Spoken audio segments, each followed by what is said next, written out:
오늘 말씀의 제목은 모든 싸움은 교만에서부터 시작된다. 모든 싸움은 교만에서 시작된다입니다. 말씀을 전하기 전에 다시 한번 양해를 구합니다. 영상이 나오지 않아서 영상 시스템에 문제가 있어서 유튜브 송출이나 뒤에 보시기에 불편한 점이 있습니다. 양해를 구합니다. 사랑하는 성도 여러분, 우리는 살아가면서 수많은 관계를 맺으며 살아갑니다. 많은 사람과 좋은 관계를 맺으며 살아가기도 하지만 때로는 다툼, 싸움, 갈등이 생겨서 관계에 위기를 겪기도 하고 심지어는 관계가 끊어지기도 합니다. 대개 갈등이 생기면 다른 사람이나 다른 상황을 탓하고 원망하고 그렇게 하기에 급급합니다. 하지만 진짜 원인은 무엇일까요? 그리고 해결책은 무엇일까요? 제가 가지고 있는 이 당신의 관계는 안녕하십니까? 라는 책을 통하여서 우리가 7일간 한번 살펴보기 원합니다. 이 책은 생각보다 두꺼워가지고 나중에 꼭 구매하셔서 읽어보시면 너무 좋을 것 같습니다. 야고보는 우리에게 한 가지 중요한 원리를 가르쳐주면서 야고보서 4장을 시작하고 있습니다. 곧 싸움과 다툼을 이해할 때에 외부적인 원인을 먼저 찾아서는 안 된다라는 것입니다. 물론 싸움과 다툼의 원인이 외부적인 원인도 있겠지만 그것은 싸움의 1차적인 원인이 아닙니다. 근원을 파악하고자 한다면 반드시 마음의 문제를 살펴보아야 합니다. 예수님께서 가르쳐 주셨듯이 악한 것은 마음에서 나오기 때문입니다. 우리 밖에서 일어나는 싸움은 바로 우리 안에서 일어나는 정욕의 싸움으로부터 생겨납니다. 예를 들어서 어떠한 가정에 초등학생 두 형제가 있다라고 한번 생각해 보겠습니다. 그 두 형제가 매우 자주 다툽니다. 우리는 주로 동생이 형에게 대들고 까불어가지고 싸운다라고 생각하거나 형이 너무 양보를 안 해서 두 형제가 자주 다툰다라고 생각하기 쉽습니다. 우리는 주로 이렇게 외부적인 환경에만 집중합니다. 그러나 야고보는 그 원인을 조금 더 깊숙이 들여다 봐야 된다라고 말합니다. 1절을 다시 한번 읽어보도록 하겠습니다. 너희 중에 싸움이 다툼이 어디로부터 나느냐? 너희 지체 중에서 싸우는 정욕으로부터 나는 것이 아니냐? 야고보는 싸움과 다툼의 원인을 우리의 마음에서부터 찾습니다.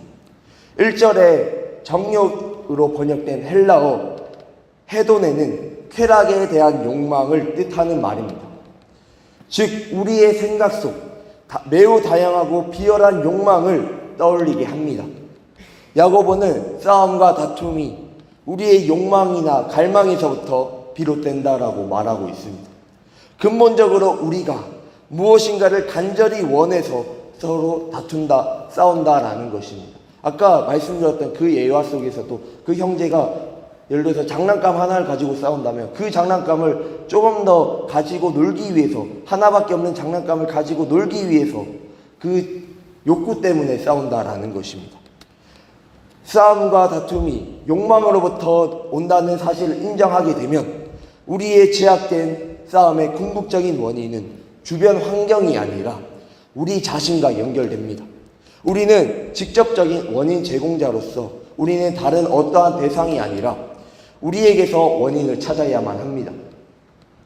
그 이유가 우리가 원하는 그 어떤 것을 지나치게 중요하게 여겨서 그리고 그것을 위해서 잘못하는 것도 마다하지 않기 때문입니다. 즉 우리는 교만하게도 우리의 다양한 욕망을 하나님의 말씀 위에 두고자 하기 때문입니다. 우리는 용서받기 위해서 다른 사람이나 다른 대상의 책임을 전가해서는 안 됩니다. 오히려 우리는 우리 자신의 죄를 철저하게 인정해야 합니다. 우리 스스로가 죄의 원인이라는 사실을 시인해야 합니다. 모든 죄악은 탐욕, 교만, 불신앙으로 요약할 수 있습니다. 그 중에서 탐욕은 단순히 무엇인가를 지나치게 많이 가지려고 하는 집착입니다. 사람들은 어떠한 것을 갖기 위해서 기어이 하나님의 말씀에 불순종하고 죄를 짓습니다. 이러한 지나친 열망은 본질적으로 올바른 신앙에 어긋납니다. 왜냐하면 이러한 마음 자체는 우리가 원하는 것을 주시는 하나님을 온전히 신뢰하지 않기 때문입니다. 또한 이와 같은 열망은 하나님 앞에서 자신을 내세워서 자신을 높이고자 하는 것입니다. 이렇듯 우리는 하나님을 신뢰하지 않고 교만하게 자기의 욕망을 드러내어서 마음 싸움과 다툼의 원인을 제공합니다. 우리는 다툼이나 싸움의 책임을 다른 사람에게 묻고 비난하려고 할 때 반드시 우리의 마음을 스스로 살펴보아야 합니다. 만약 거칠고 사납고 불친절하게 상대에게 대하고 말한다면 그것은 잘못된 것입니다. 우리가 무엇인가 간절히 바라지만 그것을 얻지 못할 때 화를 내고 싸움과 다툼의 원인을 제공하여서 거친 말로 싸움과 다툼을 일으키는 것입니다. 이것이 모든 싸움과 다툼의 패턴입니다. 그래서 우리는 채워지지 않는 욕망에 실망하는 순간순간마다 더욱 신중해야 합니다. 왜냐하면 그와 같은 상황은 우리를 쉽게 미혹할 수 있기 때문입니다. 계속해서 죄를 짓게 만들기 때문입니다. 이러한 패턴을 파악하면 그러한 상황에 놓일 때마다 바로 알아차릴 수 있어야 합니다. 그때 우리는 신중하게 생각하고 말하고 처신을 해야 합니다. 산상수훈을 보면 예수님께서는 믿음의 형제 자매에게 노하는 것을 살인과 같다라고 연결하십니다. 진노는 궁극적으로 살인으로 연결될 수 있는 것입니다. 극심한 분노로 말미암아 사람을 죽인 사람은 영원한 심판을 받게 됩니다. 사실 분노는 살인과 똑같은 무게를 지닌 죄악은 아니라서 분노를 살인과 동일시하는 것은 올바른 결론은 아닙니다만, 하지만 죄악된 마음에서 뿜어나오는 이 진노는 끔찍한 결과를 낳을 수도 있습니다. 그 진노는 하나님께 심판을 받는 것입니다. 그래서 우리는 진노를 제대로 인식해야 합니다. 그리고 곧바로 마음속에서 그것들이 사라질 수 있도록 해야 합니다. 우리에게 화내고 싶은 욕구가 받을 때마다 우리가 지금 독사를 밟으려고 하는 그 순간에 놓여 있음을 우리는 알아차려야 합니다. 지뢰를 밟으려고 하는 순간임을 알아야 합니다. 되게 많은 사람들은 탐심과 지나친 자만으로 싸움과 다툼의 원인을 제공합니다.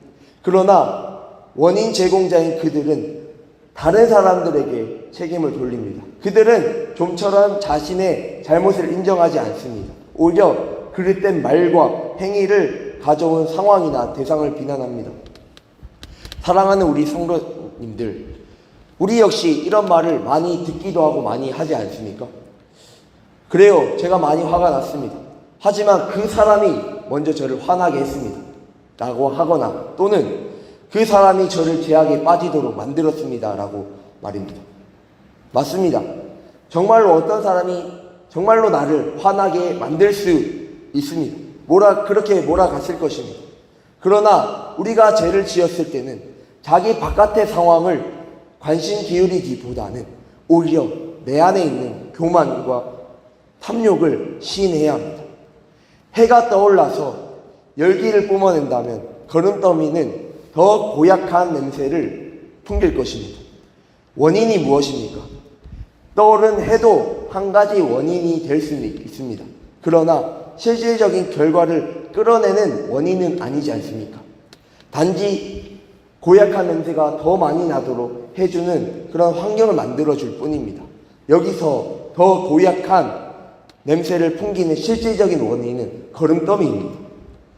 해는 더 악한 냄새가 나게 하는 환경만 만들었습니다.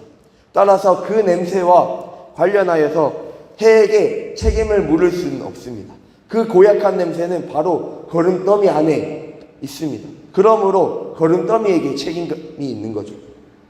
거름더미에게 냄새가 나는 건데 마치 해가 책임이 있는 듯이 주먹을 휘두르고 해를 향해서 원망 불평한다면 그것은 어리석은 행위입니다. 문제는 해가 아니라 걸음더미입니다. 그런 것처럼 화가 났을 때 화를 내게 한 사람이 문제가 아니라 화를 낸 내가 문제인 것입니다. 내 잘못이라는 것입니다. 우리는 종종 상황 원인에 책임을 물으려고 합니다. 우리는 환경을 조성한 어떠한 대상에게 책임을 떠넘깁니다. 그러면서 죄의 실질 원인은 무시합니다. 그 실질 원인은 바로 우리 안에 있는 교만과 탐욕과 불신입니다. 다양한 상황은 우리를 죄를 짓도록 만듭니다. 그렇다고 내게 주어진 상황 자체가 죄를 범하지는 않습니다. 그러므로 우리는 우리의 죄를 비난해야 합니다. 저는 저희의 죄를 비난해야 되고 우리 성도님들은 성도님들의 죄를 비난해야 합니다. 때때로 하나님은 우리가 우리의 교만과 그릇된 욕망을 발견할 수 있도록 시험받는 상황을 허락하시기도 합니다. 그러나 우리가 잘못했을 때에 하나님을 원망하거나 그 상황을 탓해서는 안 됩니다. 그 상황은 우리가 가장 중요하게 여기는 것이 무엇인지, 그리고 자기 자신과 자신이 바라는 것에 얼마나 몰두했는지를 드러냅니다. 곧 그릇된 언행의 직접적인 원인은 우리의 탐심을 드러냅니다. 그러므로 우리의 마음을 살펴보는 것은 우리의 영적 건강에 매우 중요한 일입니다. 왜냐하면 그릇된 언행은 온전하지 못한 상황에서 시작되기 때문입니다. 우리가 변명을 늘어놓고서 다른 대상을 가리키고 또 책임을 떠넘기면 우리는 각자의 잘못을 깨닫지도 못하고 뉘우치지도 못합니다. 나아가서 그리스도께 도움을 구하지도 못합니다.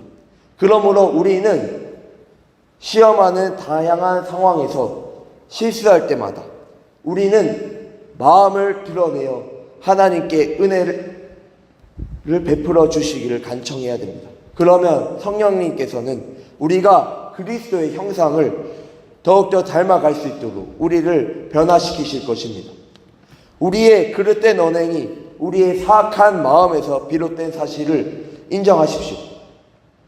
우리의 마음이 죄성을 지니고 있음을 인정하십시오. 그리고 바로 거기서부터 그릇된 말과 행위를 빚어낸다라는 것을 인정하십시오. 다른 사람에게 책임을 떠넘기거나 비난하지 마십시오. 오히려 하나님이여 불쌍히 여기소서, 나는 죄인이로소이다 라고 말한 세리처럼 말하셔야 됩니다. 세리는 다른 대상이 아니라 자기 자신이 죄인이라고 고백하였습니다. 다른 대상을 가리키지 않고 자기 자신이 죄인임을 가리켰습니다. 그는 어떠한 상황이나 다른 사람에게 책임을 돌리거나 비난하지 않았습니다. 이러한 자세는 나는 다른 사람들 곧 토색, 불의, 간음하는 자들과 같지 아니하고 이 세리와도 같지 아니함을 감사하나이다 라고 말했던 바리새인과 극명하게 대조를 이룹니다. 우리는 이 바리새인이 아니라 처음에 말씀드렸던 이 세리와 같은 자세가 필요합니다. 사랑하는 성도님들, 지금까지 싸움과 다툼의 원인과 그 패턴을 한번 살펴보았습니다. 우리는 항상 다양한 것을 원합니다. 때로는 좋은 것을 원해도 하나님의 선한 섭리에 따라서 원하는 것을 얻지 못할 때가 있습니다. 그럴 때 우리는 하나님의 뜻에 기꺼이 순종하는 그리스도 안에서 기쁨을 누리기보다는 우리가 원하는 것을 얻고자 하는 유혹을 받기 쉽습니다. 우리의 마음이 하나님보다 자신에게 더 집착하면 우리의 욕망을 성취하려고 하는 시도 과정에서 우리는 반항하게 되고 결국 싸움과 다툼이 벌어질 것입니다. 그렇다면 모든 싸움과 다툼의 해결책은 무엇일까요? 야고보는 이것에 대해서는 밝히진 않습니다. 그러나 하나님이 우리의 선한 간구를 이루어 주시기를 원하신다라는 사실을 확인시켜 줍니다. 심지어 우리가 다른 사람에게 싸움과 다툼의 원인을 제공할지라도 말입니다. 우리는 이 점을 주목해야 합니다. 야고보는 하나님께서 우리를 돌보시기를 원하시며 결국 인색한 분이 아님을 강조하고 있습니다. 그러므로 우리가 하나님께 우리가 원하는 것을 얻기 위해서 끊임없이 기도해야 합니다. 그렇지만 바라는 것이 주어지지 않는다고 해서 우리의 말과 행위가 또 죄를 범해서는 안 됩니다. 은혜와 자비가 풍성한 하나님은 우리가 원하는 온갖 선한 것을 그분께 간구하기를 원하십니다. 먼저 우리는 하나님께서는 관대하시며 은혜를 넉넉히 베풀어 주시는 분임을 믿어야 됩니다. 그리고 하나님을 온전히 신뢰하고 의지하며 그분께 끊임없이 기도해야 합니다. 그러면서 다른 사람과 화목해야 합니다. 동시에 우리는 정결한 마음으로 기도해야 합니다. 우리 자신과 우리의 욕심에 초점 맞춰서 기도하면 안 됩니다. 다시 말해서 우리는 자신이 그릇된 동기를 뉘우치며 정결한 마음으로 하나님께 나아가야 합니다. 그리고 최우선으로 또는 궁극적으로 하나님께 영광 올려드리는 것을 우리의 기도의 최우선순위로 삼아야 합니다. 우리는 우리 자신을 위해서만 하나님을 찾아서는 안 됩니다. 이는 자기 자신을 하나님보다 위에 놓는 것이며 근본적으로 우상 숭배와 같은 것입니다. 내가 원하는 것을 구하기 위해서 기도하는 것이 아니라 하나님의 뜻에 합당한 기도를 해야 하는 것입니다. 우리는 하나님을 맨 앞에 그분께 합당한 위치에 놓는 것이 최우선 과제가 되어야 합니다. 하나님께서는 하나님을 위하여 우리를 만드셨습니다. 따라서 우리는 자기 자신을 위해서 살아가는 삶을 살아가서는 안 됩니다. 죄악된 성품은 우리의 사고 방식과 삶이 하나님을 영화롭게 해야 한다는 우리의 존재 목적을 벗어나게 합니다. 그러므로 우리는 하나님께 마땅한 자리에 우리를 올려놓습니다. 그러나 하나님은 그분의 목적과 계획에 정반대되는 사람들과 친밀한 관계를 맺지 않으십니다. 이제 말씀을 마무리하도록 하겠습니다. 사랑하는 성도님들, 오늘 말씀의 제목처럼 모든 싸움은 교만에서 시작됩니다. 많은 사람들이 싸움과 다툼의 원인을 외부적인 환경에서만 계속해서 찾습니다. 그러나 오늘 말씀은 그것이 아니라 내부에서, 교만한 내 마음에서 있다라고 말씀하고 계십니다. 우리가 교만하게도 우리의 욕망을 하나님 말씀보다 위에 놓기 때문입니다. 그러므로 우리는 끊임없이 계속해서 우리의 마음을 제대로 살펴보아야 합니다. 그리고 사랑과 은혜가 풍성하신 하나님께 나아와 간구해야 합니다. 하나님은 하나님의 손에서 모든 것을 구하기를 기대하십니다. 저와 우리 성도님들께서 하나님께 간구한다면 그것은 얻게 될 것입니다. 또한 우리 자신과 우리 욕심에 초점 맞춰진 기도가 아니라 정결한 마음으로 기도해야 합니다. 우리의 모든 것들이 궁극적으로 하나님께 영광 돌리는 것을 우리의 기도의 우선순위로 삼아야 합니다. 그렇지 않고 우선순위가 나 자신이나 내가 원하는 것이 되면 이것은 우상숭배입니다. 그러므로 늘 겸손하게 하나님을 바라보시고 하나님께 정결한 마음으로 간구하며 나아가는 저와 우리 기쁨의 동산교회 모든 성도님들 다 되시기를 간절히 소망합니다. 이 시간 들은 말씀을 기억하시면서 함께 기도하기 원합니다. 오늘 말씀을 통하여 모든 싸움과 다툼의 원인은 교만한 나에게 있음을 깨달았습니다. 외부 환경이 아니라 교만한 나의 마음에서 비롯되었다는 것을 알게 되었습니다. 하나님 앞에서 그리고 주변 사람들 앞에서 겸손한 우리 모두가 되게 하여 주옵소서. 그리고 나의 욕심을 버리고 나의 욕심에 맞춰진 기도가 아니라 정말 정결한 마음으로 늘 기도하는 우리 모두가 되게 하여 주옵소서라고 기도하기 원합니다. 그리고 계속해서 여름 사역이 진행되고 있습니다. 영화부, 유치부, 유년부, 중등부 여름 수련회가 은혜 가운데 잘 마쳤습니다. 이제 초등부, 고등부, 청년대학부 여름 수련회가 남았습니다. 책세어도 계속해서 진행되고 있습니다. 계속해서 이 여름 사역을 위해서 함께 기도하기 원합니다. 특별히 오늘부터 초등부 여름 성경학교가 시작됩니다. 초등부 여름 성경학교 가운데 은혜를 내려달라고, 아이들이 하나님을 인격적으로 만나고 돌아올 수 있도록 제가 말씀드린 기도 제목을 놓고 간절하게 기도하시다가 각자 자유롭게 돌아가시면 되겠습니다. 주님의 이름을 외치고 봉성을 기도합니다. 주여!